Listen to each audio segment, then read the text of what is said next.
just did, you want everybody to test for them as well as them testing, because the person, see, we test a lot of times, we test what we want to hear, and we don't test something that we're not comfortable hearing. People testing with you. Yeah, so you want to get other people testing with you. So and also you asked her to test a very explosive thing. Was she damaged? She lived there 2 years. Was she damaged by it? Yeah. I got yes. Now you would think that she'd really need other people to test something like that.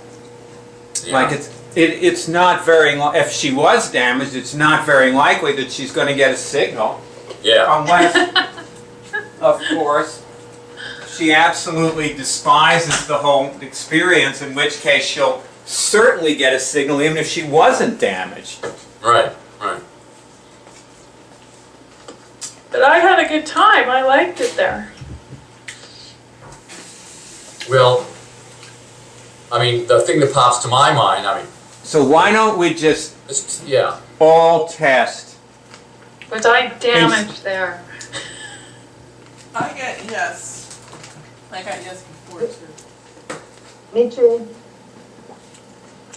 But no, I don't think they can hear you. Oh, I can hear you. Oh. Here. So Franny tests yes. They can hear me over on the other side. Why can't they hear me now? So Franny tests yes, Ross tests yes, you test no. I test yes. Okay. And you, Byron? What do you test? I'm one abstain. Yeah. Now I'll tell you why usually I abstain, because I want you guys to do this. Right. And so we don't have to talk about this anymore. It's really off purpose for this meeting. Yeah, I agree. But we did something for you, and you need to build on it. And see, that's what I want to see. I want to see us have these meetings, do this stuff with each other, and then for every hour you're in this meeting, take 6 or 12 hours developing what we did in the meeting. Like, one thing we need to do, we need to go away from the meeting with things to do.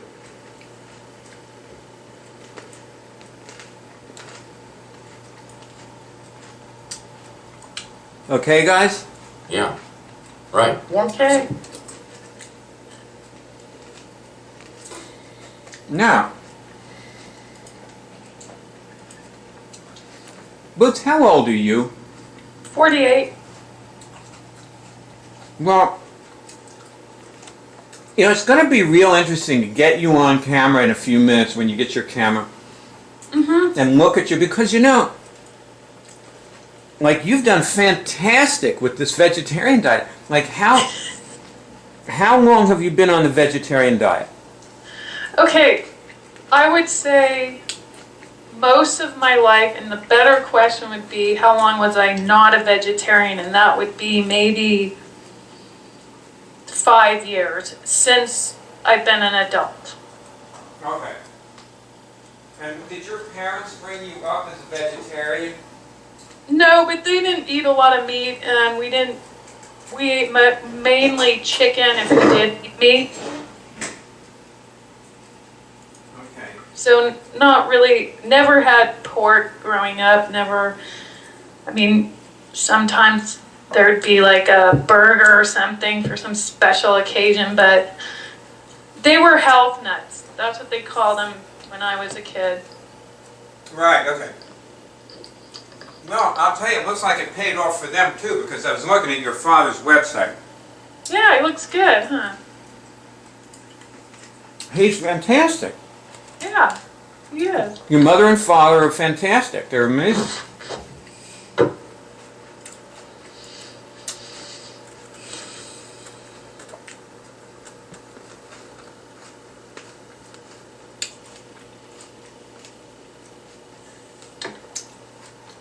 Huh. You know, I did enjoy one thing you said before. Is you said it's extremely difficult to get thrown out of a whorehouse. Morehouse. A what? Morehouse. M-O-R-E. Oh no! Oh, that's what they call them. Yeah, it was more. It was. Didn't a lot of our students come from there? Yes, I mean some of them in San Francisco particularly. There were like a lot of people in the Moore in San Francisco. Yeah. They all sort of got each other into doing our courses over there. It's also that they did Est and other Yeah. things. Uh-huh. They did more and you Yeah, know it was in New York they did men's sex and power and women's sex and power. Yeah. It wasn't at the time. There wasn't a more thing in New York, you know. So anyway. They never. I think they had a Morehouse in New York briefly, but they're mainly in the Bay Area and Hawaii.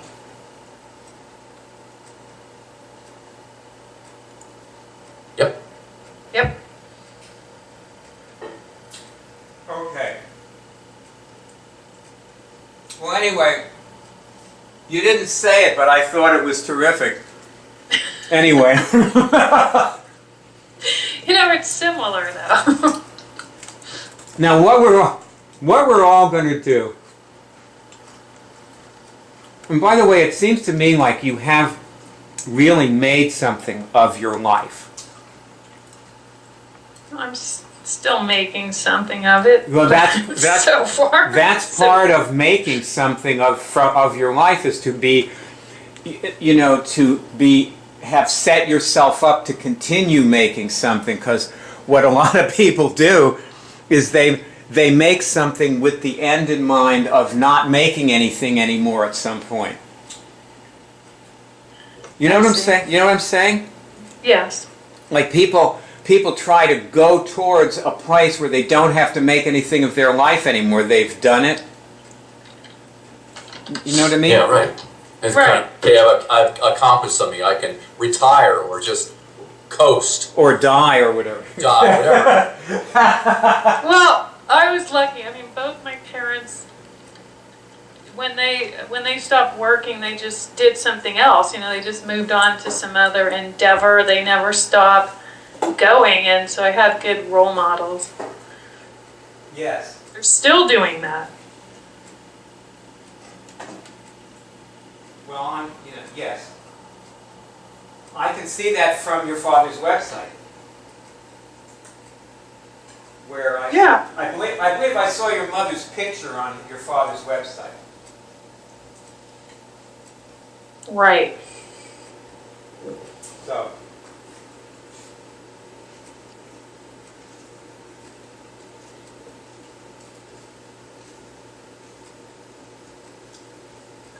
So we're all going to go to my Facebook wall now.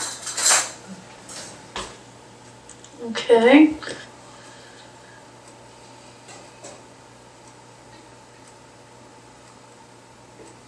All right, I'm going.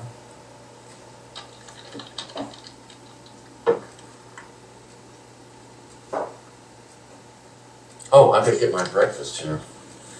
While we're doing this. You were forgetting your breakfast, Greg. That's terrible. I had it in the microwave.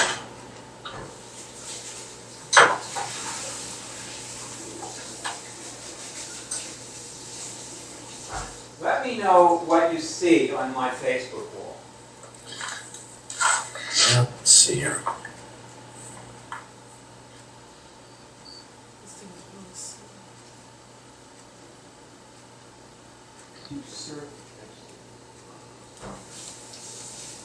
Maybe I should just go to Facebook. Huh? I can't seem to do it. It's very slow. There's a pledge. You might want to go to your computer for this part.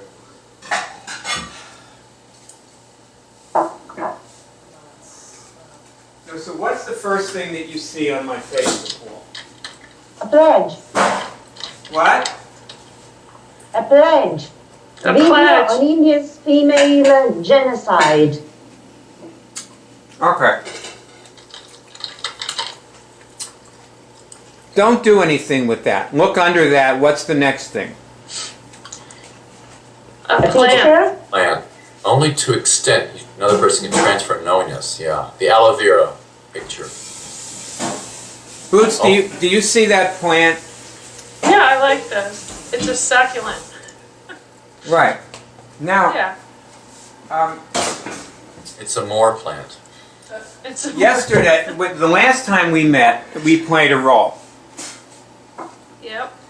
And you were channeling John McDougal. Yeah. And I noticed when you were channeling him that you, at some point, you really sort of like became him. Like you seemed to get deeper and deeper into being him. Do you recall that? Did you notice that? Do you recall it the same? Did it seem like that happened for you? Yeah. And this is what I learned from that. That if you want to convey information to somebody, you have to become them. Like we've been talking about how we aren't talking to people because we don't know what to say to them. Right? That's pretty much what we've been talking about in these meetings. Ross, do you think that's what we've been talking about? You mean last meeting? Well, in the Last CureTeam meeting? how about in the last 3? Do you think we've been in the last 3 meetings? Have we been talking about how we don't know what to say to people? Yes, when we talk when we talk to them about immunics. Right. Right. Yeah. Exactly. Boots, you're getting that too? Yeah. And Greg? Yeah. I was on mute. Do you think you know what to say to people? Well, Some? sometimes, It depends. yes, it sort of depends on the person, finding how to talk to that person. Partly what works with anybody, or what doesn't work. So I think over time we've gotten better at it. I notice there's still people I talk to, I don't see them signing up. Okay, well, before we go on, take the thing that's there on the screen, the thing about with the plant, and share it. Everybody share that. I did that before. Okay. And Boots, did you share it? Yep. Okay. Now that you've shared that, what do you see next? What's under it? Her herpes is cured and she's proud of it. Is that That's it. That's I what think you... the proud is very good because Yeah. that's cut through an issue that people have. Cured and proud. Okay. Cured and proud, right. All right. I want everybody to share that. I think I did it, but I don't remember. I've shared Okay, it. let me share it. I will share it again. Let me share it again, yes. And then share the next 3 things that are about the Cure Drive down my Facebook wall. And let's see, but it should only take you a couple of seconds to do this. Once awakened, blah, blah, blah. I shared the death a few minutes before the meeting. And what have you been doing? Okay, I'll share it again.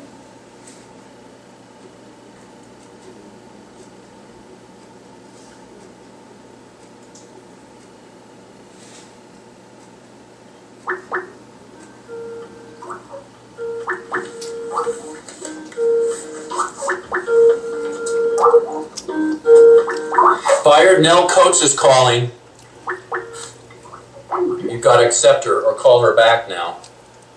Okay.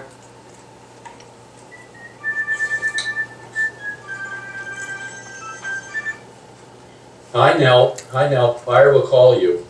I'll hang up. Fire will call you. Yes?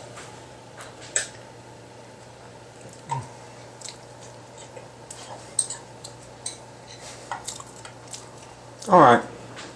I'll call her.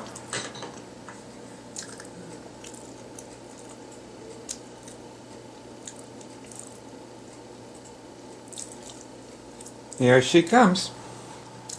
She looks good, doesn't she?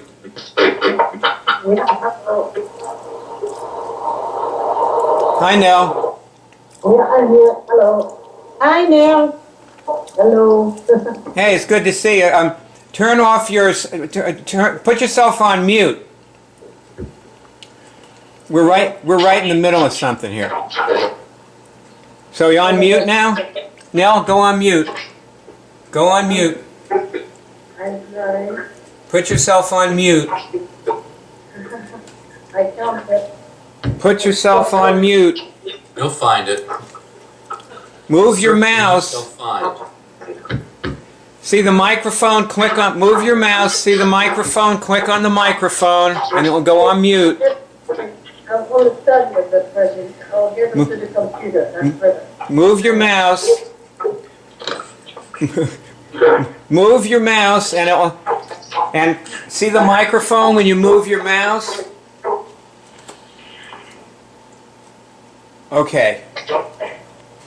Oh dear. I can't get them here. It's tight. Turn your speakers down. Turn down your speakers. Put down the speaker. Turn the speakers down. Turn your speakers down. Can you turn your speaker? Good. Turn them down more.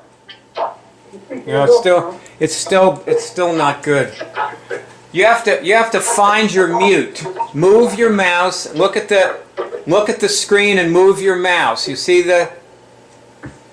Look, I'm using a present. I'm using a tablet, and that's not functioning very well. Oh no, she's using a tablet. Okay, I'll tell you what. Maybe you should call somebody else and like try to figure out how to use it before we try to hook you up on a tablet. Or call us back from your computer or something. Yes, I'm putting it onto the computer. Okay. All right. So, okay, good. So we'll go back to what we were doing.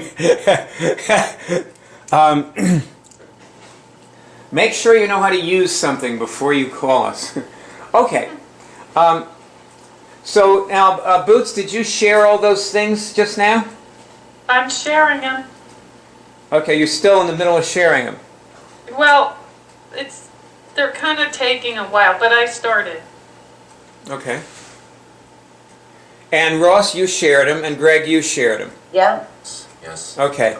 So Boots, let me know when you're done sharing them, Okay. and then I'll go on. We will move forward at that point. From that point. Okay, someone else is calling now. Oh, it's Nell calling back. Probably from her computer at this Nell's point. calling you right. Okay, let's see if we get her in now. Hi, Nell. Hi, Nell. Still ringing. Hi, Nell. Yeah, hello Francis, hello Greg. Well, there you are. We shall I see you all now. Okay, got all your pictures. Good. This is good. Okay. So Boots, let me know when you're done. When you're done. And Nell, for your information, what we're doing is we're sharing the first 5 things on my Facebook wall. Okay? Yeah, I've looked at Twitter today and look at the Facebook. So go to my Facebook wall, find the first 5 things and share them. And also put yourself on mute, okay? Now, Boots, are you done yet? Yeah. Okay. Now, how did that feel, doing that? Normal. Okay. Greg? Good. Exhilarating in a way. I'm doing something. I'm Okay. actually doing something good. Good. Okay, Boots, how'd that feel? Good. Okay. Did anybody notice any hesitation? No? Yes, but it was only strategic. I've shared a number of those recently, but I had not shared them today, so I said, well, I got to share them again today. Because it's basically ones I've shared the last few days. Multiple times. Right. It was just a thought about, because other people, they're not going to come to my page, they're not going to see it on my Facebook wall. So you have to send it out to them, so you have to keep sending them out. You just share them over and over again, the same ones? I share a lot of them over and over again. Like I get on later today and I'll share some more over and over again. And people know if they come to my wall, they're going to see what they're going to see. They're not looking. They're not coming to my wall to look for other than what I'm, you know. They might want to see more of that if they come to my wall. They're not looking for cutesy cartoons. I'll send out a cutesy cartoon now and then. Like I sent out a thing, this little girl that has multiple dystrophy or something. Imagine. She says it's not going to help her by giving her any money, but it would certainly feel good to have 1 million people like her picture. Aww. It might help somehow. She's holding up a little sign. Oh. That is really so sweet. Well, you'll see it on my wall. I will. I'm going to go like her picture. Yeah. Whatever it Is is. it on there?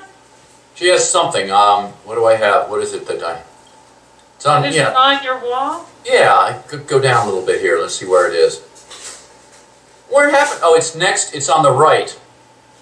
My name is Bailey and I have cystic fibrosis. 1 million likes won't cure my disease. We should write something about that. But it would be very cool to think that 1 million people care. Cysticfibrosis.org. She looks like a 24-year-old in a 6-year-old body.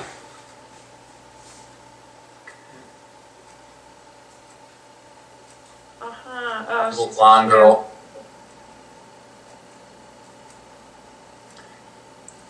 You see, I I'm going to share had that like too. 3 or 4 people like that, and I see who likes that. Like, see who was like this.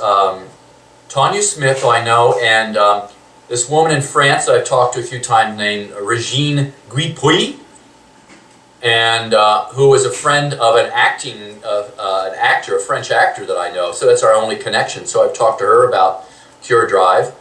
And this woman in Santa Fe, Julianne Barbarito, who now I can, you know, say, well, gosh, you know, just send them a quick email, or I can make something under this one, since they're already connected to it. If I write under that photo about the Cure Drive, they will get it again. They've already expressed interest in that sort of thing. So I'm devious. Greg, I can't find it. I'm on your wall now. It might be on the right side as opposed down the left side. Let's do this after the meeting. Okay. Ross, sit back, relax. I know it feels like if you only do it for 1 more second, you'll find it. But let's just Okay. let's just relax here. You can do it after the meeting. I never heard from Franny or Nell. So Nell, did you finish sharing those? No, I haven't yet. I'll do it after the meeting. I said yes. Okay. I'm not so quick at doing these things. All right, Franny. How did it feel to share those things? Fine. Okay. So you have just communicated. You have just experienced what it is to say something. Does it feel like you knew what to say when you shared those things?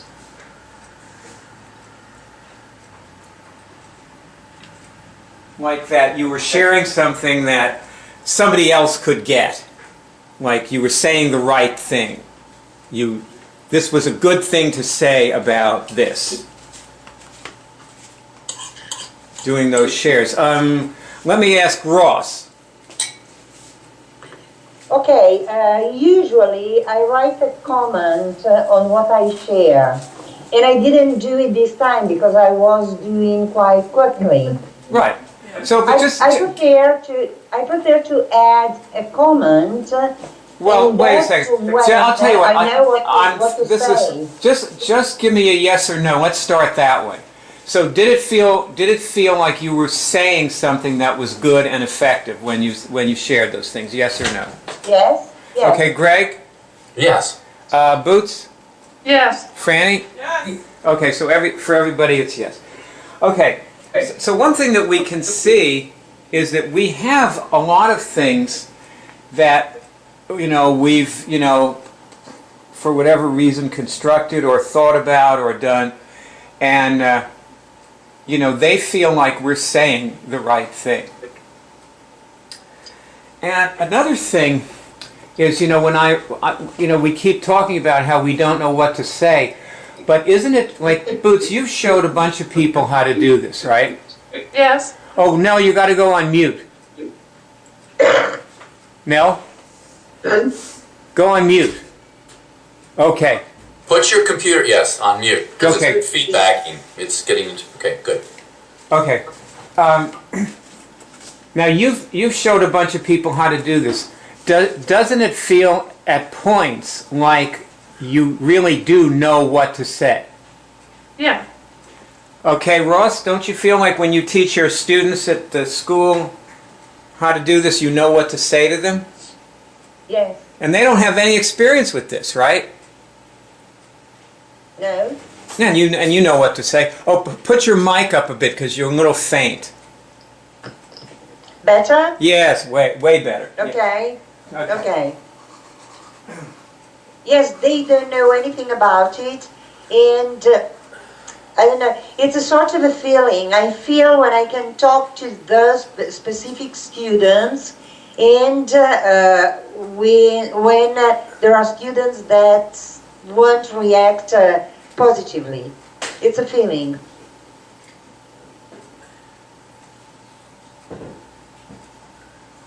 All right.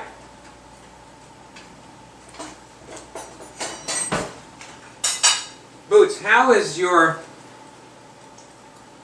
like when you're not with Barb, do you do your whole career clearing with yourself? And Yes. how's that going? Great. Can you give us a couple of highlights? Well, I've gone to quite a few past lives, and I figured out like what the theme is. So I feel like I know what I'm supposed to be doing now. What's the theme? Whether it was like a rebellious one or I was standing like, okay, I don't know how to say it. Let's see. It's always been about my relationship with God. And always like that has like been the focus of my life. And either it was, it was okay like because my religion or whatever my beliefs were was socially acceptable, and so everything kind of went smoothly, or I was kind of in a rebellious life, going against the current and maybe being persecuted for it. But that was always like the most important thing to me.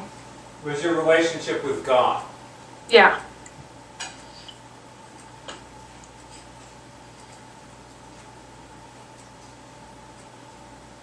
So what would you say this says about your mission? What might your mission be?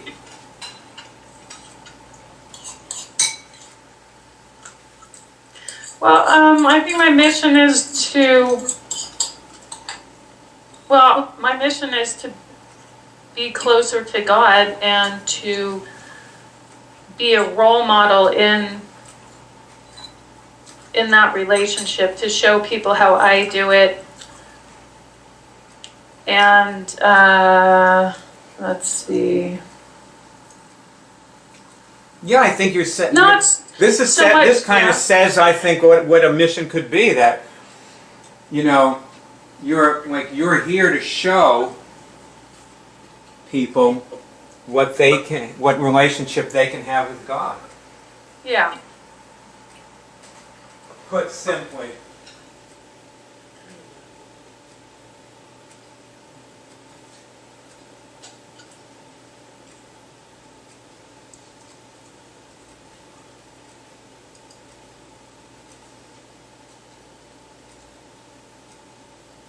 So that's, you've gotten somewhere with your whole career query. Yeah, I have. Yeah, you've done well so far. I'm pleased. Yeah, you should be.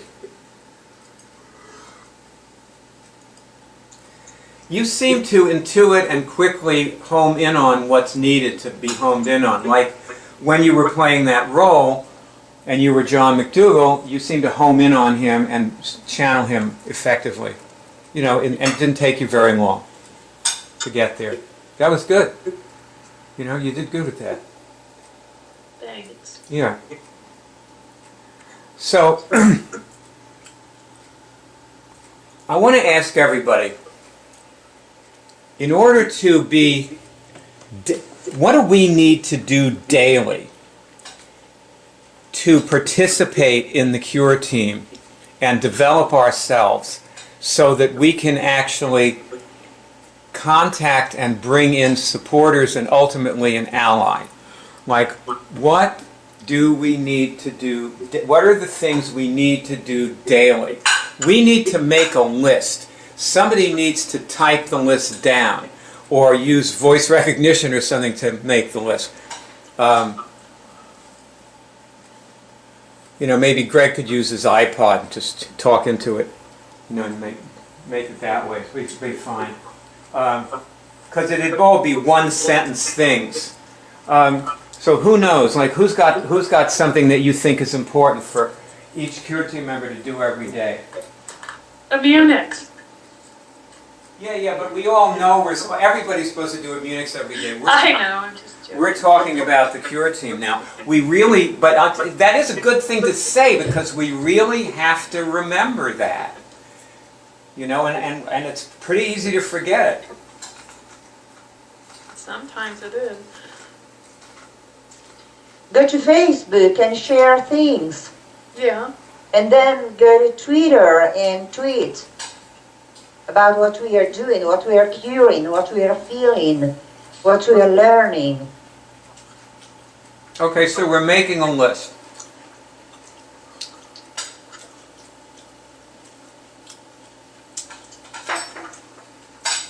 Is it important to say something on Twitter or just retweet things? It's important to say something. Why? What?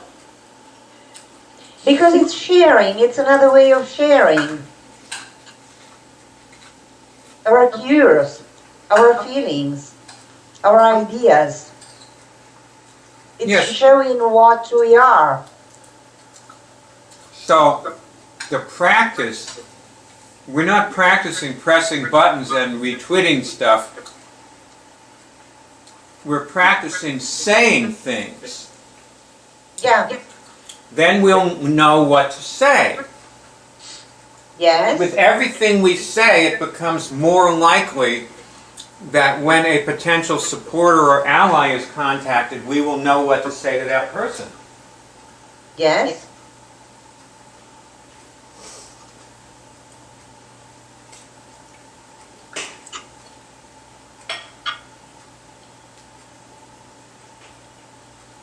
Well, that's something I do every day. I practice that by talking to people and talking to people in person that I meet or call me on the phone. Now, they call me on the phone, it's a little different because they've already usually probably gone to the website often. So I could say, did you watch the video? Did you learn to test? Is that a good kind of practice? Talking to people who've already been to the website or talking to each other? I think everything's good practice. Sure. Learn how to manage people. You learn how to mentor them. Well, Boots, let me ask you something, okay? You're a kickboxing coach. Right? Now, suppose you had a student and the student only practiced punching. How'd that be for the student? Do you think he'd be training himself to win? What was the last part? The question? Suppose you had a student and he only practiced punching. Right. The only thing he does is he practices his punching.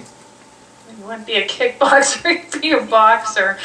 But would he be a boxer? Would he even be a boxer if he only... No. Yeah, because of course it's useful to talk to people who've been to the web college. I can't hear you, Frank.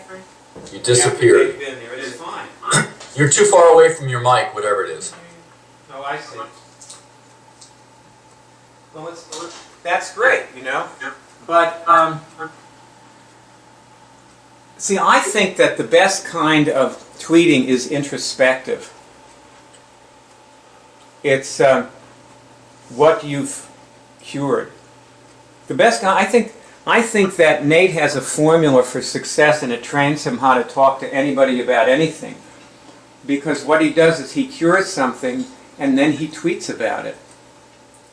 He tweets not every time he cures something, but every tweet is after a cure, unless he's talking about somebody else's cure. Like when he's coaching people, he starts tweeting about their cures.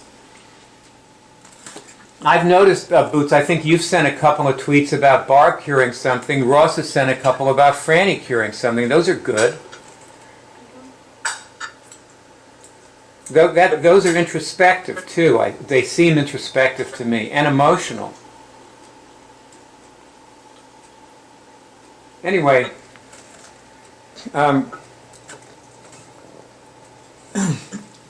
also, Boots, I've noticed, like, I do feel like you're with me because I see your tweets every day. You also write little things to me sometimes, which is great. I enjoy those. Thank you. It's fun to get something, when somebody actually saw what I said and like let it in and has a little something to quip about it. It's fun.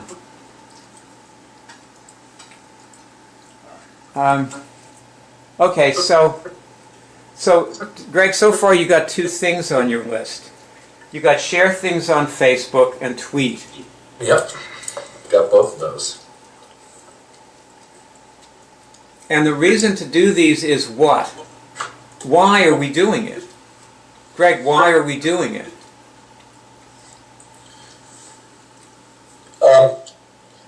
Because of what it does for us individually, what it does for other people. It tells them about ourselves, and they get through that, they get a power, they get some understanding and an interest in following up that curing. So it's all about tipping cure, and it's a part of a social revolution, evolution and revolution. So it keeps us informed, it keeps us interacting with each other, it helps, we cure by doing these things. All these things are curative in nature. And it's training. Mm-hmm. Boots, you want to say any more about that? You're the training expert. It's like, working out.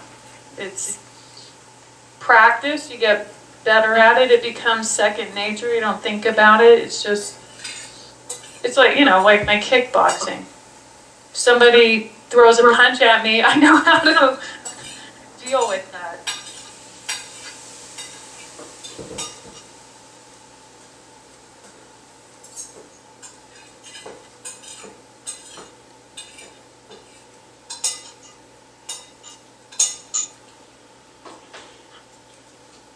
Do you ever start fights with people, Boots, just to see if you can beat them? Not anymore. You gave that up, huh? Well, when I first started, I did, because I learned the Mission District in San Francisco? Yeah.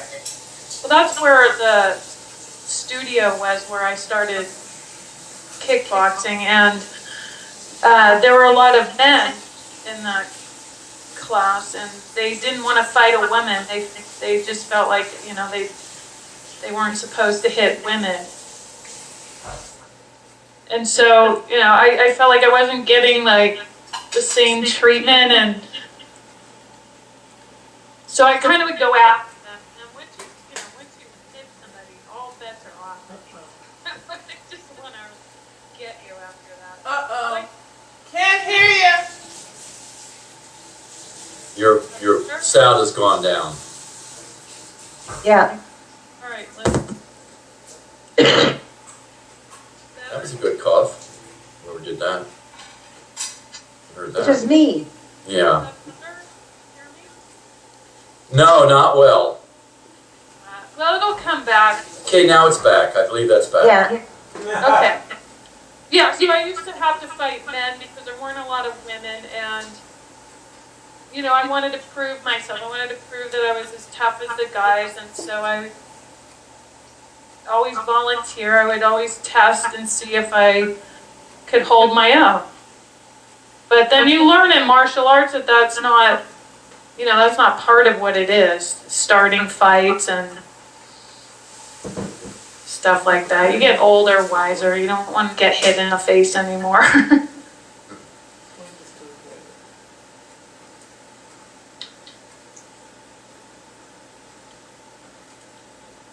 Do you think your ability to avoid fights grew?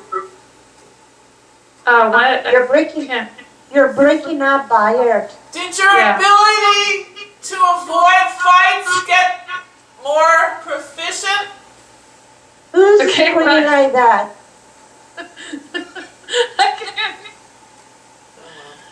I understood. No, I didn't understand that. Did you become more able to avoid fights? Did I become more what? Able to avoid fights. Avoid fights. Able to avoid fights. Sure. Yeah. Good. Then you learned something. Well, all right. Now, what else should a CureTeam member be doing every day? Curing themselves. Yeah, we said that already. We already went through the whole 9 yards on that. What else? Had an item Have it on the list. Don't put it on the list. Everybody's supposed to be curing things all day, whether they're on the CureTeam or not. So it's not part of the CureTeam members' credo. Okay? So far we've got sharing on Facebook and tweeting on Twitter. Making shows. What? Making the cure shows. Actually, that is not a requirement. I mean, most CureTeam members do that, but that's a whole separate activity. And it's a very useful one. It's really important, you know. We wouldn't have anything to share on Facebook if we didn't do that, and we wouldn't know what we were doing either, because it is in these meetings that we find out, you know, what we're about. I have learned so much from my meetings with you and Barb. Yeah, me too. Okay. Here's one of the things that I learned. We have to be, and anybody in order to cure anything, has to be immune to people. One of the main areas of immunity is being immune to people. If you will not look, okay. You have an echo. It's hard to understand. Yeah, it's a Greg. Yeah, it was Greg. Okay, it's Greg. The echo is. Thank you. Okay.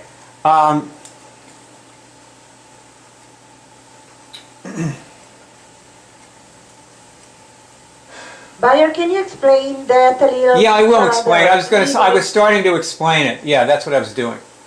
I'm thinking here. This is kind of new to me, you know, thinking about this.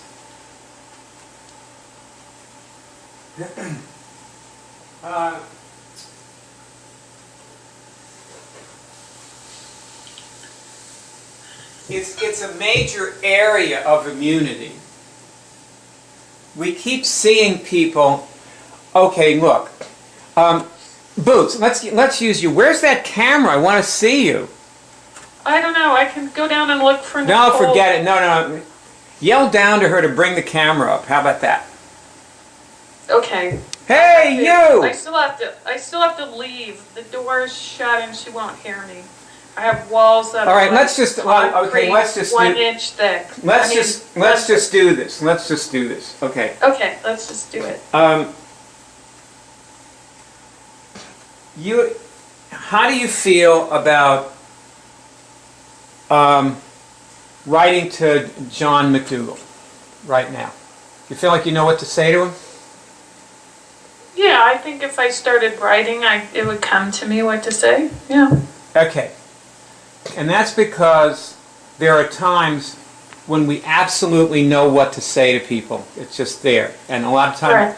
and what we're really trying to do is we're not trying to find out what to say to people. What we're trying to do is change ourselves so that the times when we know what to say occur more frequently than the times when we don't. Mhm. Now,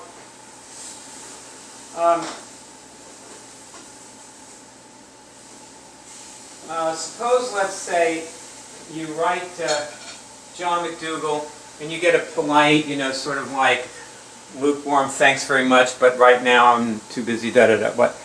And what would you think? What would go through your mind? I would think that it probably didn't even get to, he didn't read it. So what would you do then?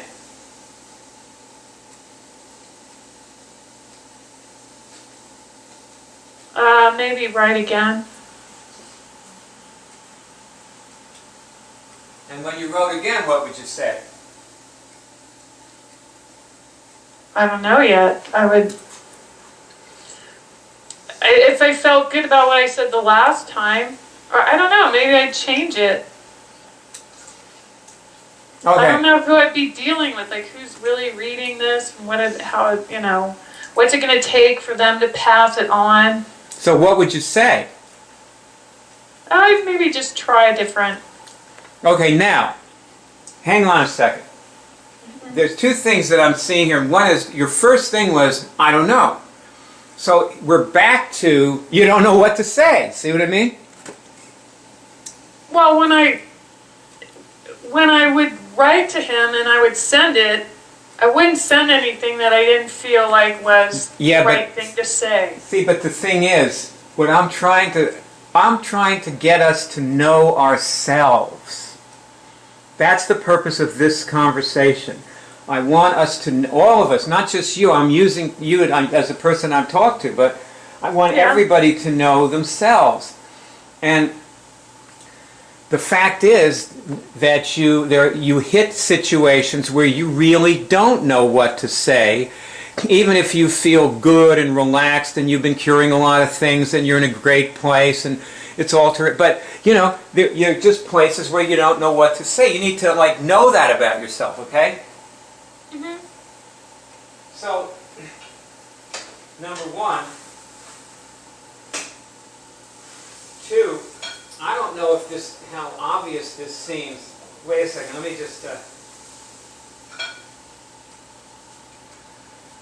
If you think somebody else is not passing something on, then what you've got to do is write to that person and say, look, I know that you didn't show this letter to John McDougall, and he needs to see it, so please do not do that again. That's what you need to write. And if you don't know that, then you don't know what to say. Because if you don't know who you're talking to at all, then you don't know what to say. Am I making any sense? Totally. Yes. Yeah. Okay. So,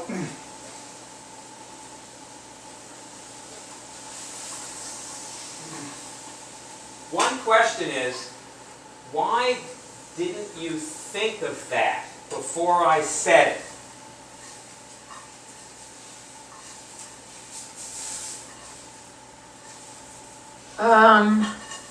Because I didn't. I just I'm out of practice. I don't, I don't have enough experience. I have a symptom. It's going to be a bunch of stuff.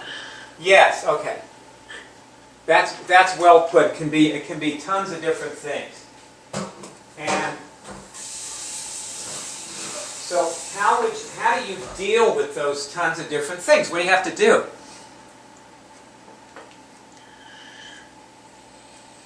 Well, I have to keep on myself about, removing dysfunctions and practicing and Good. What you're saying here is you got to cure it, right? gotta cure it. Yes. Is that an item from the list? Because, okay, here's the thing. That Franny just said, I don't know if you heard what she said, but she said, is that an item for the list? And the answer is yes, except we got to come up with the wording for it. Okay? Because what you have to do is you have to have cure sessions where you focus on curing dysfunctions that interfere with communication, or where you build immunity to people. Can you repeat that, please, Bayard? Greg, you should write this down. You need to work with people on,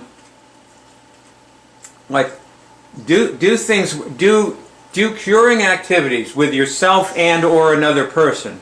Not just with other people, but by yourself. I do most of it by myself. And it works great.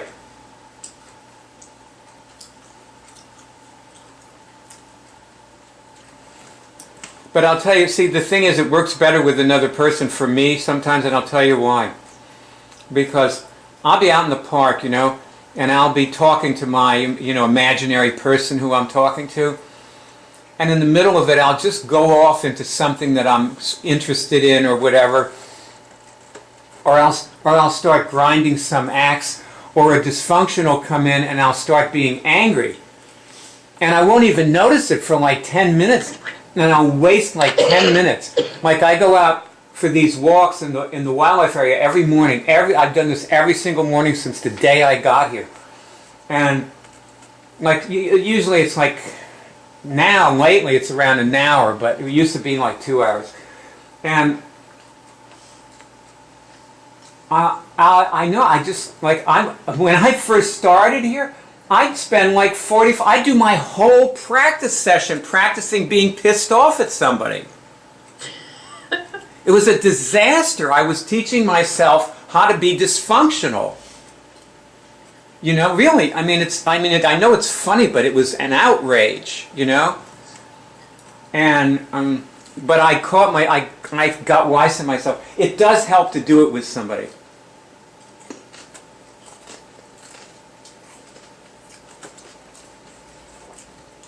At least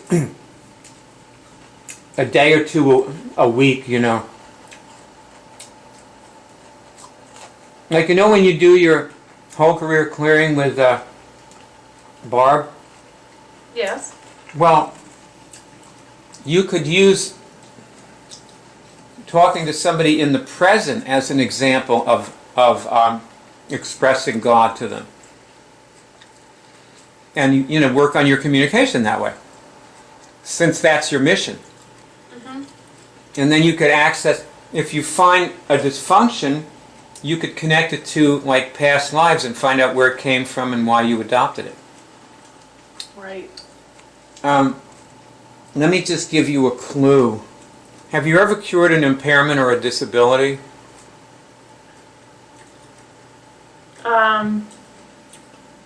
I tested yes. But did you consciously do it where you knew you were doing it? Did you ever cure a higher dimensional impairment or disability? I don't know. I don't think so. You've never done. Okay, you got to start doing that, because you get your mission on the, you actually get your mission on the pre-zero or the pre-zero dimension. Your mission starts to develop at your creation. So as you pass through the pre-zero dimensions, when you hit the zero dimension, you're then taking action in a concrete world. Because the zero dimension is subatomic particles, but it's concrete. It's not like the pre-zero dimensions where things are not concrete. But anyway, so your mission is pretty much set by that point. And then you accrue impairments and disabilities until you assume your first animal form. Get it? Yes. And once you've done, you don't start traumatizing yourself until you're human. Really? Yet animals don't traumatize themselves. They get impairments and disabilities. However, the animals that you know may traumatize themselves because they're not actually animals. When they're, somehow from contact with us, like I had a dog that was ninth dimensional. Animals are always supposed to be second dimensional. So what's that mean? Well, it means that their consciousness expands into being human long before they ever take a human body. I see. But it's not true for all of them. It just depends on, and also like I watched our dogs change as they were with us, and their dimensions like shot up. They definitely changed. But I think they were all pretty much above the third dimension when we found them. Although, it'd be kind of involved to try to like start testing about that right now. And we'd really get off track, so anyway, just so you know, okay? So you want to, you're going to need to do your whole career clearing. Oh yeah, I'm not finished. Well, if you cure some impairments and disabilities, and see, your career actually starts when you're human, but because then you start trying to do something at some point.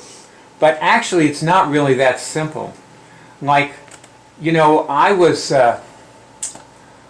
when I was on the fourth dimension, I did some horrible thing and I became a warlock, and then I got cured of that, and I went into the spirit world and I became a spirit guide. I was a spirit guide for 20,000 years, and it took 25,000 years to train me.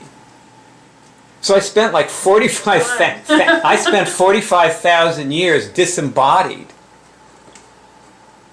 Anyway, and then I became embodied, and then I was back to being like fourth or fifth dimensional or something, and I didn't, anyway, and then I got into negative beingness. Oh, you forget about it. Anyway, 9,000 years ago, I came out of negative beingness, and I became sixth dimensional. Yes, I was sixth dimensional from then on, till this lifetime.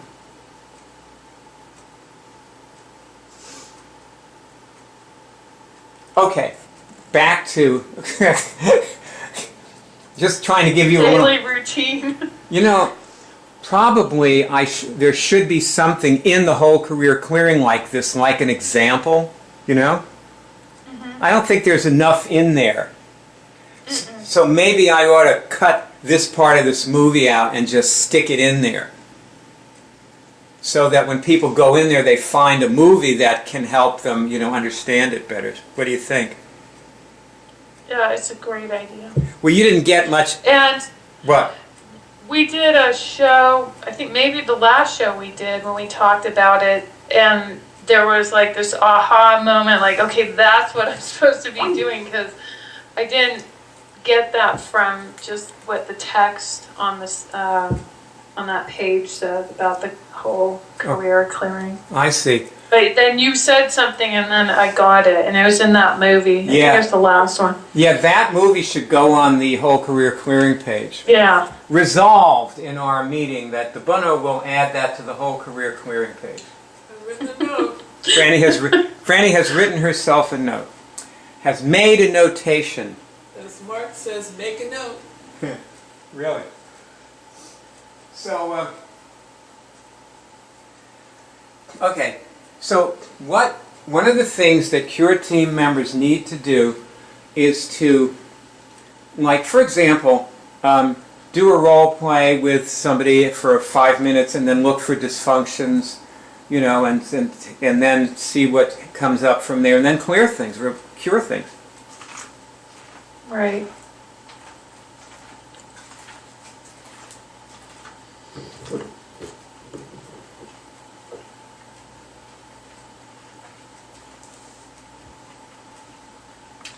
And if you're by yourself, you can do the by yourself equivalent of that.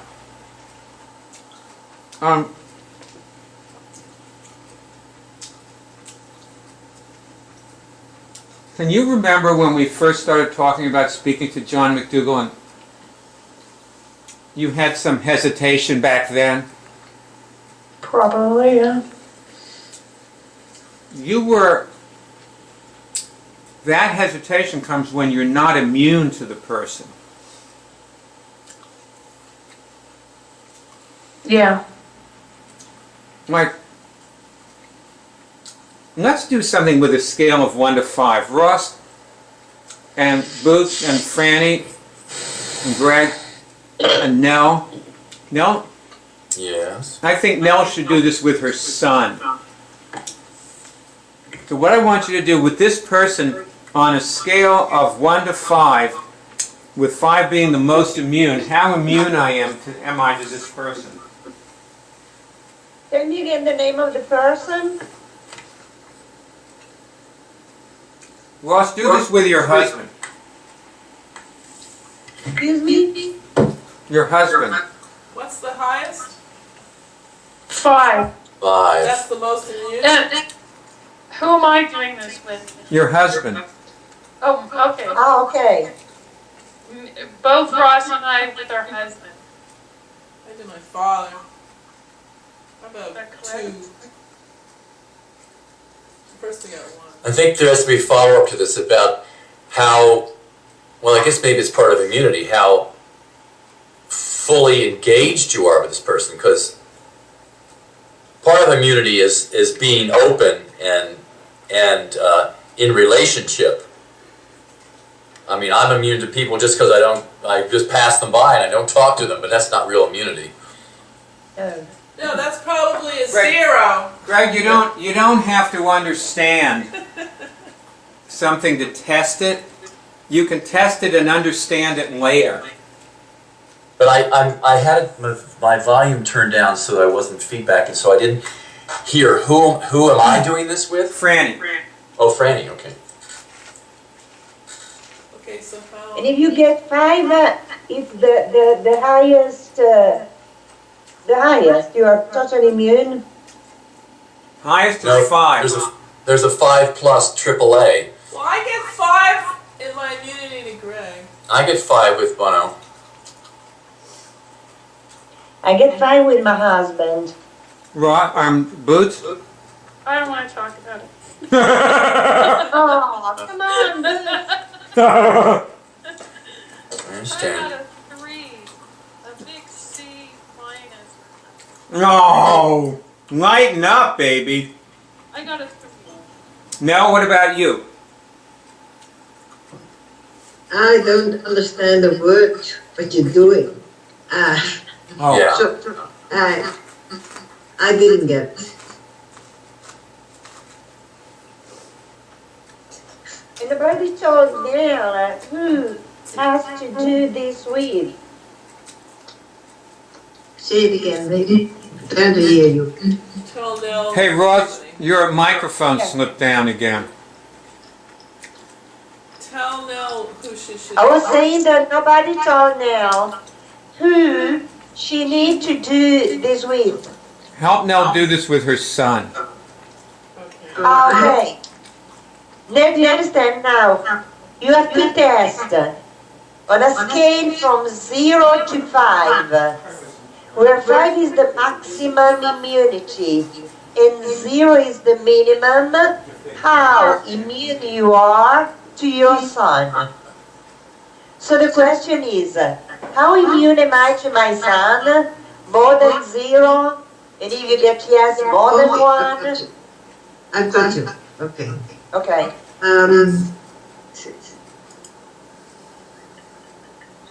Five. I get all scared because I'm not just fine. What's that? Freddie Okay. disappeared. What is? Do you want me to call you on the phone? No, I didn't hear it. Franny is offline. No, now. she's here. She just isn't on. All right. You know, she's in the room. Yeah. She's with me. Yeah. Okay. But just hear So I now- want to hear Freddie. Okay, I'll just tell you one thing that Franny said at the beginning of this. Like, I had her test Greg, but first she tested her father, Yeah. and she was laughing. She said she got a 2. And then I got 1. And she said first she got a 1, but then it became a 2. And you know what happened is it actually went up. As she tested it, it rose. Yes.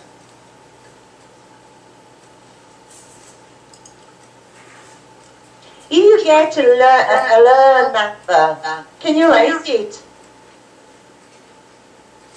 What? Yeah, let's everybody For try example- raising it right now.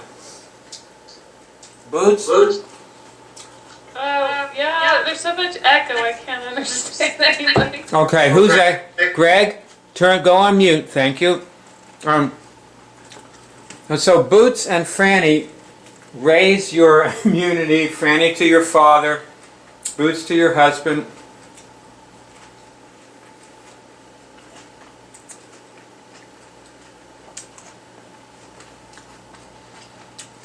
Okay, I'm up to 5 now. Yeah, me too. The reason that you can see why Ross loves her husband. Ross, Yes? I could see why you love your husband so much, and also why you are so totally independent, because you really are at 5 with your immunity with him. It wasn't so, I'm sure, let's say a couple of years ago, maybe less. I came to this 5 doing immunics. I believe it. What about you, Boots? Has your immunity gone up to your... Since doing immunics? Yeah. Yes, with everybody. Not just my husband. Okay. Well, see, that's the reason that I can hang with you guys. And also, the reason that I'm not hanging with other people, trying to fix people and change them and all that stuff I used to do, is because my level of immunity to everybody became sufficient. I do not expect people to do what they can't or won't do. You're right. I think extra weight for me is raising my immunity in a kind of a stupid way. It's an immune dysfunction. Yeah. It's like a bogus way of immunizing yourself.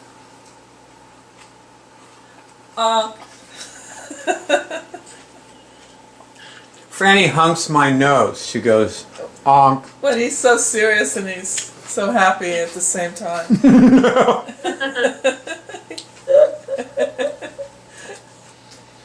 Franny is definitely immune to me. Good for Franny. Bayard, are you immune to her?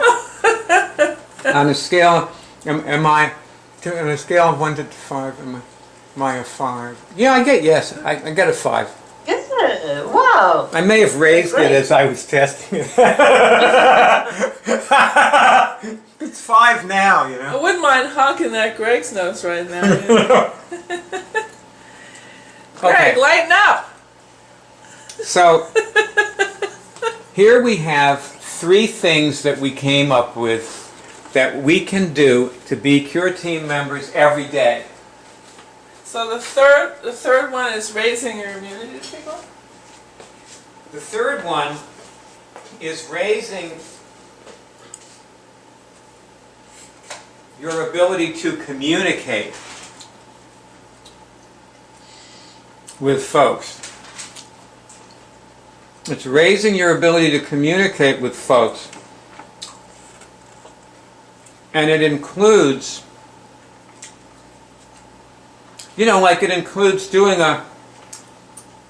some kind of a communication exercise by yourself or with another person every day, and then learning if there are any dysfunctions that you're running while you're communicating. And also looking for hesitations to communicate and knowing that that means you're not immune to the person. Yes. Like, Boots, do you ever have things you don't want to tell your husband? Oh, yeah. Then that means you're not immune. Well, yeah, I know. Like, that's why I got a 3. So, and another thing, when you are immune, your real love will flow. Well, I've definitely, I mean, you know, I've gotten a lot better. Yep.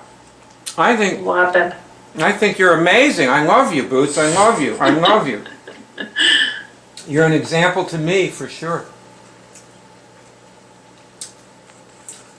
I appreciate everybody on this call, including Barb, who's not even here. Pity she's not here. What did you say? Because she's not here?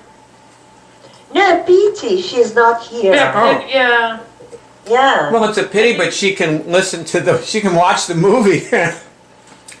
She didn't I know she wishes she was here. She wishes she was here. She does. Yeah. She's here on some level. She's here in spirit.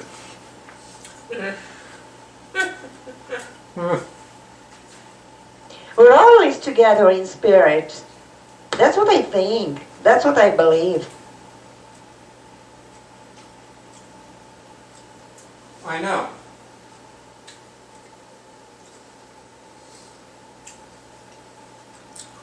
Now, is there anything else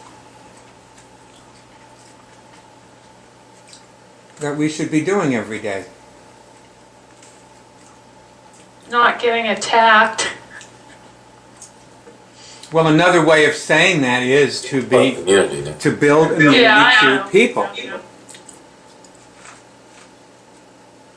What are some ways that we could work on that directly, actively build immunity to people? How could we work on that?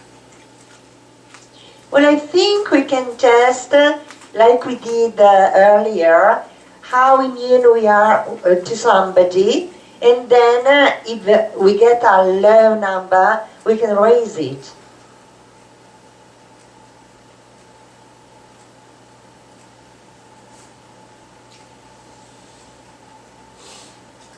Okay.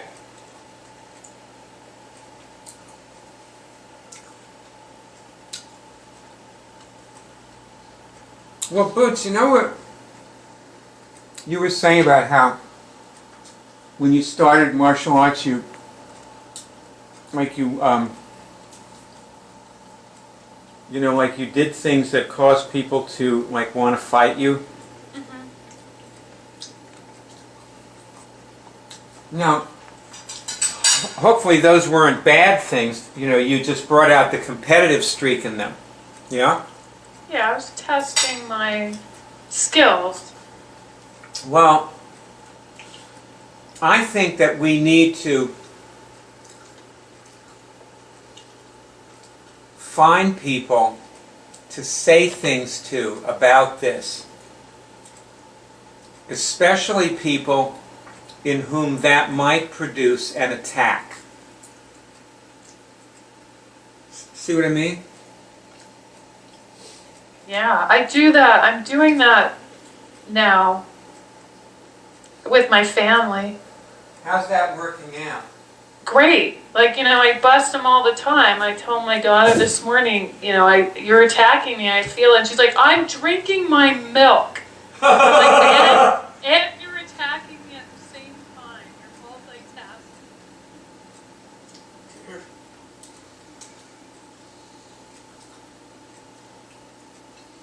She faded away. Guys have faded away in your volume. I'm going to turn on my speakers then.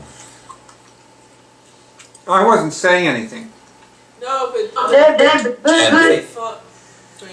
Oh, my mic going again? Is it okay? Now it's okay. Better. Okay. I think I said, did I get cut off? I just, I need to practice knowing when I'm being attacked. See, that's all new to me because I've spent most of my life just not really being conscious of it. It just comes at you, and I didn't realize, oh, that's what that is. So now I'm really learning, like, when I'm off or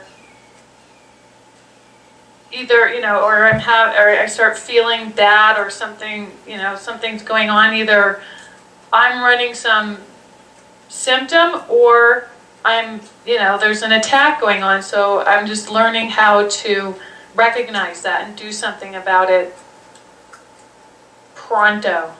Yeah. I got a tip for everybody. Never tell anybody they're attacking you. Really? Just fend off the attack, neutralize it, link your higher bodies with the person who's attacking you, and see if they change. It's far more powerful. But how are they going to learn? I want her to learn, my daughter. They should do immunics to learn. Yeah, they should sit down and actually cure things or not. Yeah. I'll tell you, let me put it this way. If you can produce an improvement in the person, they're more likely to do immunics. And also, you don't have to let anybody get away with anything. Like if they're telling you something and you don't agree with it, you don't have to, go along with it. But I'm just saying, don't tell people they attack you. Just let it be your secret. I'll tell you something else that's interesting to do, Boots, when you're out with people who you don't know, like you're out in the street and there's a busy street.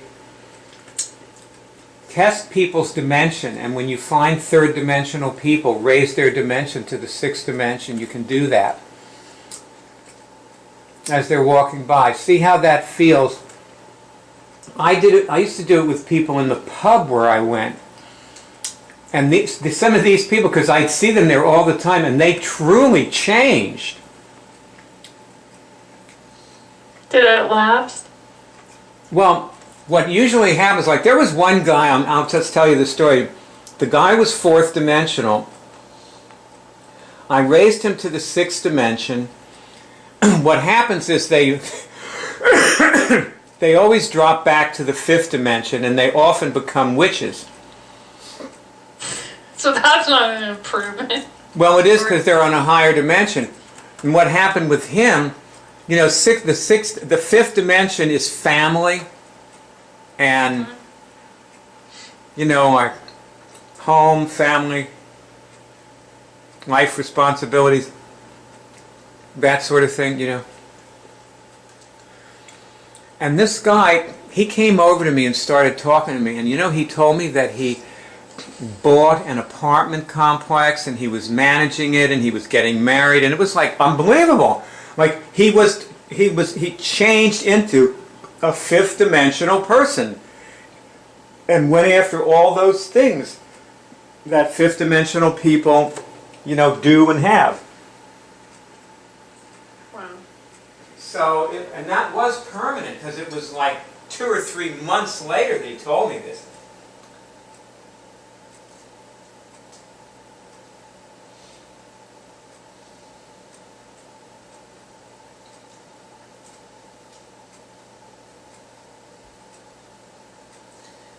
if I raised your dimension when I came. Oh, Franny was mentioned to me that when I met you,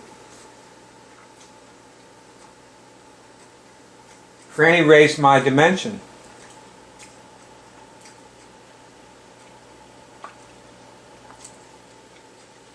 Yeah, you did, and that's a very complex matter to go into, but on the very first night when Franny and I were together, my experience of the world and my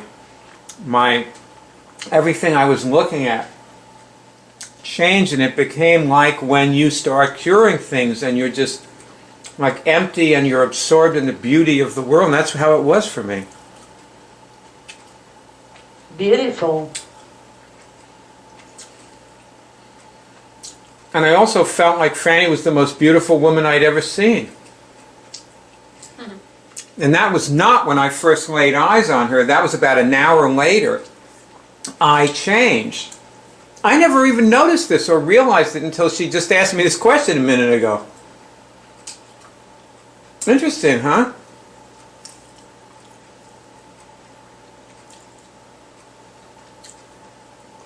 So,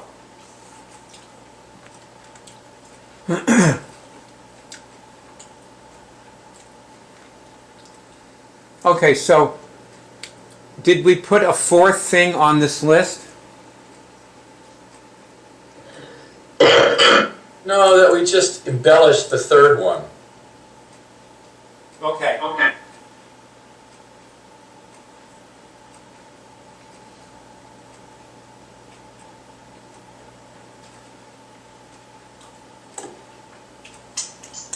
Greg, did you share your list on Facebook or Twitter? Yes. Okay, fine. What's on the list now? Well, I'll share it right now. Okay. Doing these things every day, the CureTeam members, it's like a credo. Share on Facebook, on Twitter about what you're doing, learning, feeling. You know what to say. You're learning what to say this way. That's 1 and 2, actually. Curing is already part of being an immuner, or being a practitioner, or whatever. Number 3, raise your ability to communicate with others. Includes doing communication exercises by yourself or with others, another person, every day. Clearing up dysfunctions with your partner, and looking for hesitations in actually communicating. That's part of the dysfunction. So in this way, we're building immunity and creating real love.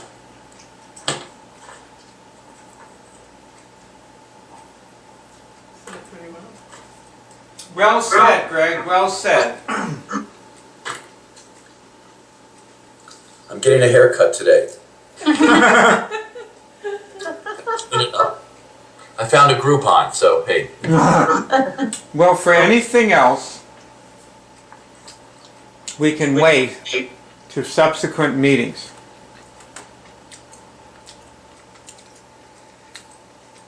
But there is one other thing that I'm thinking of, and I just want to say this to everybody. I'm not sure if this is supposed to go on this list or it's just a good thing, but we need to watch movies that change our minds.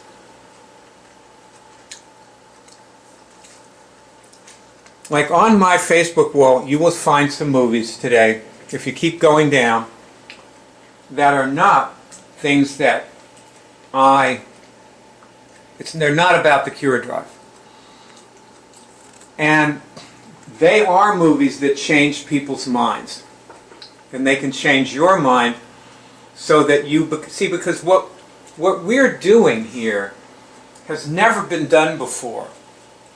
And some of these movies are movies of people sharing some things that they've done that have never been done before. Some of the things in those movies are absolutely amazing. They're like just you can't imagine, you know, but somebody thought of it. You know, there are things you couldn't imagine, but somebody thought of them, and they can really help people. And so that helps change our minds. You know, it's just something Tony Robbins talked about, you know, too, that you want to, like, train your mind. Like, you know, what you, like choose things to put into your mind that make you the person you want to be. And these are those kinds of things. Now, this has been a good meeting, and I have a gift for you. There's a talk that Malcolm Gladwell gave, and it's about a woman who is not alive anymore. She's been dead a long time, but she is the kind of person who is out there who will become our ally and tip Cure into global consciousness. And that's what she did for women's rights.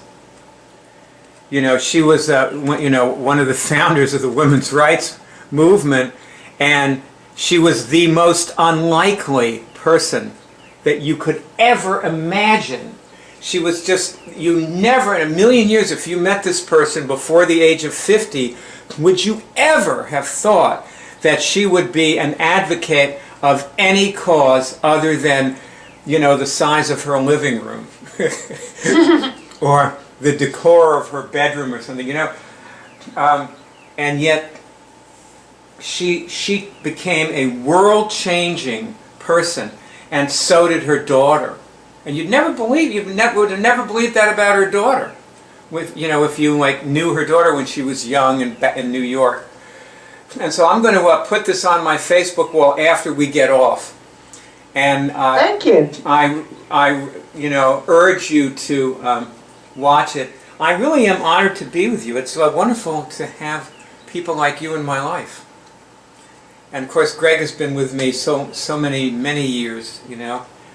And Greg, you've made it possible for me to do what I've done. You're an amazing guy, and very modest too, I must say. Yeah. And I see why Franny loves you so much.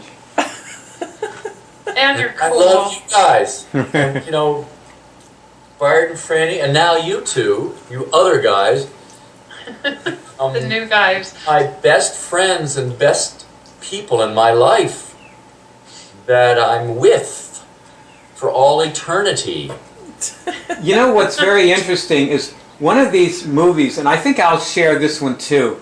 But wait, before you say that, I think Ross and Jen are both, what'd you call them, something grannies?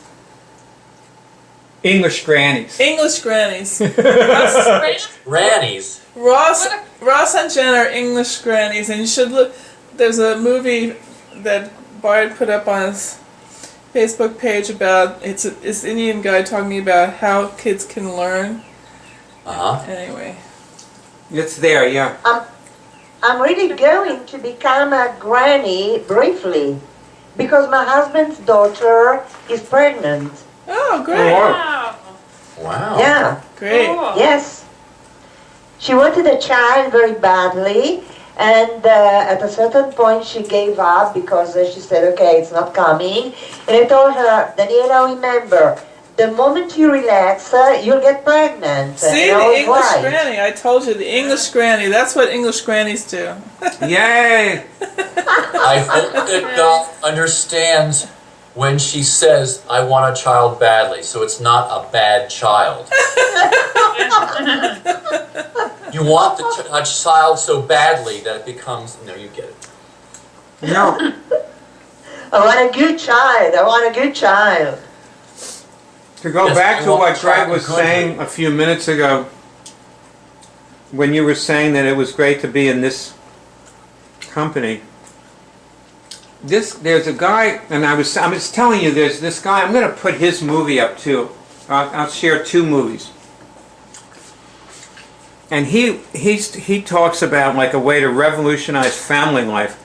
And he was saying that there's all these different kinds of families now, and that 80% of all people who were interviewed said that they like the family that they are in now better than the one they grew up with.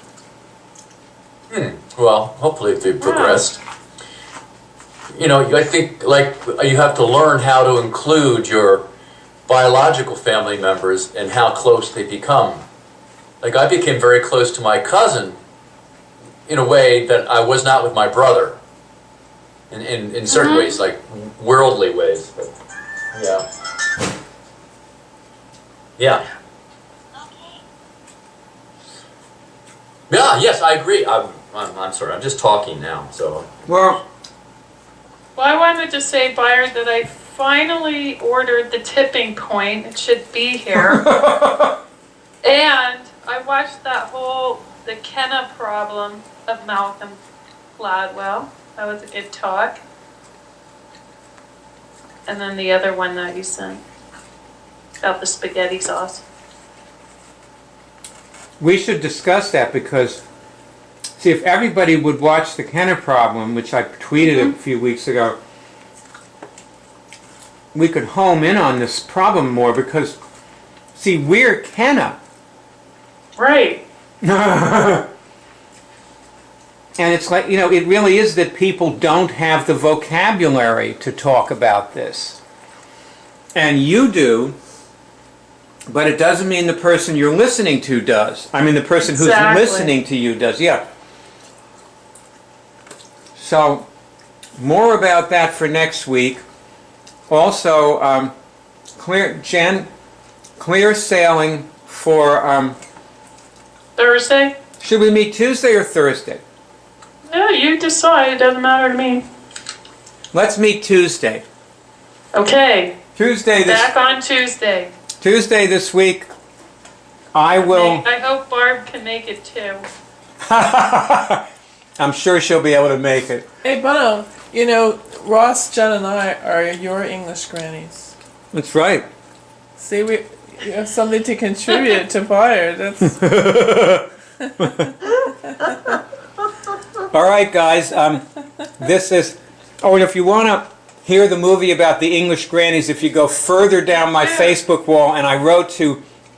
where I wrote to Franny and her brother, and I told them to watch this movie, and that's the movie. Okay. Okay. All right, Check it out. Well, as Jen would say, let's all go to the 144th dimension. Oh yes, let's do it. Let's do it. All right, Barb is on the 144th dimension. See you guys. All See you, right. thanks. Great weekend. Thanks. Hey. Great. Ciao, ciao. Ciao. Bye, Nell. Thanks for coming. Good to see you, Nell. All right, thank you. This movie was given to you by HUM, the World Ministry of Immunics, which enables you to cure medically incurable diseases. We also produce the Cure Drive and the iCollege of Immunics. This is the home page. And as you see here, the movie that starts playing automatically when the page opens is a 3-hour tutorial film, which underneath it is the beginning of a series of movies. If you click on these links, you go to another movie that's a continuation of the tutorial, showing different aspects of the things that people need to get into when they cure things. The movie shows many people curing things. You'll find complete cure tutorials on the home page. Under the group at the top is another. This is a video and text tutorial, and if you click on the link, you'll see it has 10 lessons, and you can click on each lesson and you'll see it that the lessons are movies interspersed with explanations. And if you continue scrolling down the home page, you'll find a huge bank of movies of people curing things. Here's one of someone curing multiple sclerosis that you can click on and these play. Hopefully this one will play in a moment. There it is. So that woman cured PPMS and MS. Here you'll find people from every continent: Europe, the US, Asia, Canada. This woman cured shingles, and in this particular movie that's what she's demonstrating. And at the top of the home page you will find links to the cure meetings that we have every week. 9 p.m. New York time, Rome time 8 p.m.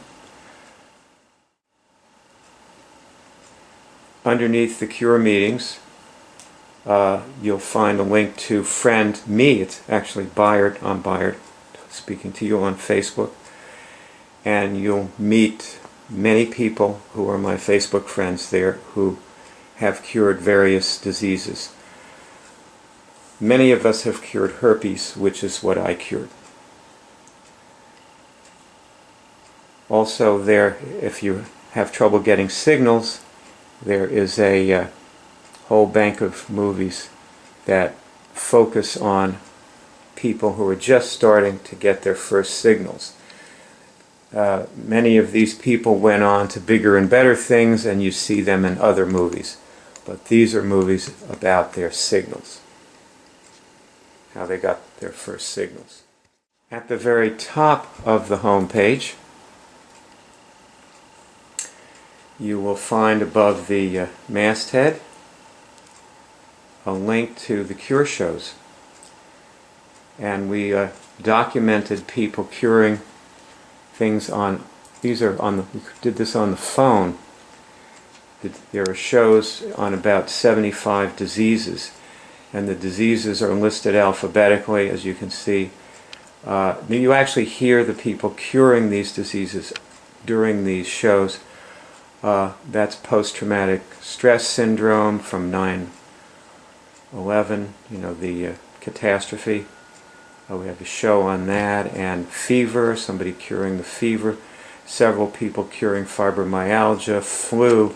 We had a flu hotline, and there are many people. These people are actually curing flu, and the flu stops. It clears up during the 15 or 20 minutes of the call.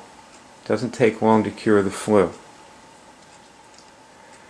Over here you have paralysis, parasitic parenting, Parkinson's disease. When you cure something, please join your voice with the voices of the many people who came before you by reporting your cure in our poll, which you can do right above the tally of the cures that people have reported is here at the top. And as you can see, there's a little link here. And if you click on that, you will come to a form that enables you to report your cure. This page is the hub of the Web College, and as you can see, there are detailed lessons on how to remove viruses, cure cancer. Here's a movie on the right here of a doctor who actually years ago cured the flu on camera.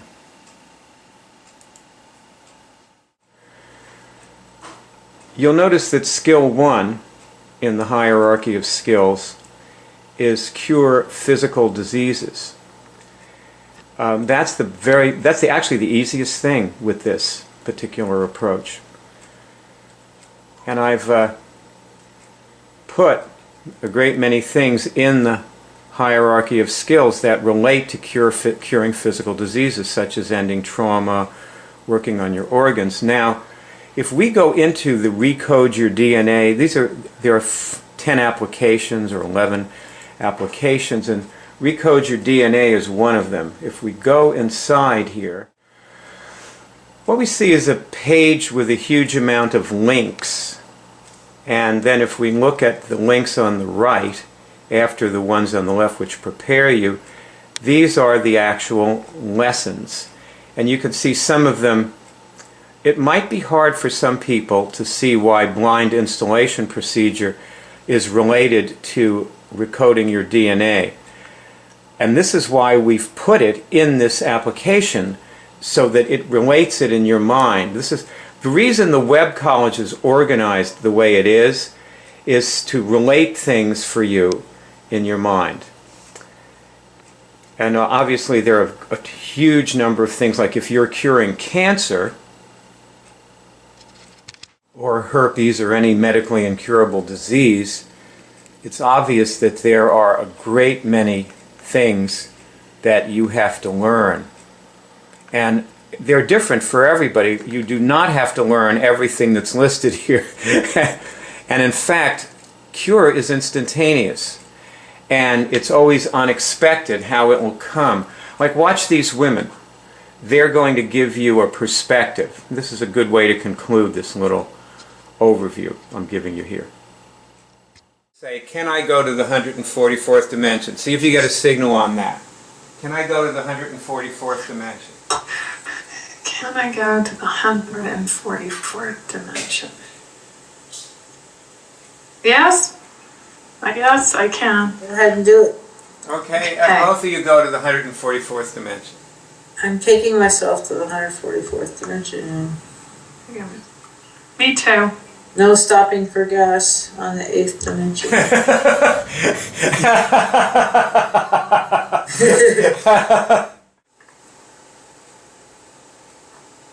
I feel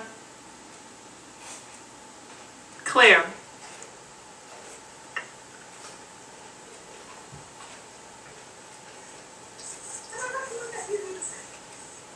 I feel less interested in anything below the 144th dimension.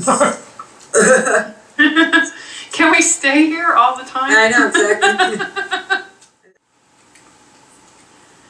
Well, I mean, this would take a lot of backstory, but there's some decisions that my family's making that I now feel clear about. Yes, because when you have that perspective from the 144th dimension, Yeah, you simply don't care about anything as much. that's exactly it. But I don't care doesn't sound so good. Well, see, that's right. But it's it. That's really Not what in it is. effect. When people hear we say we don't care, they go, "Well, God, that's sick," you know. I know. It's a good thing.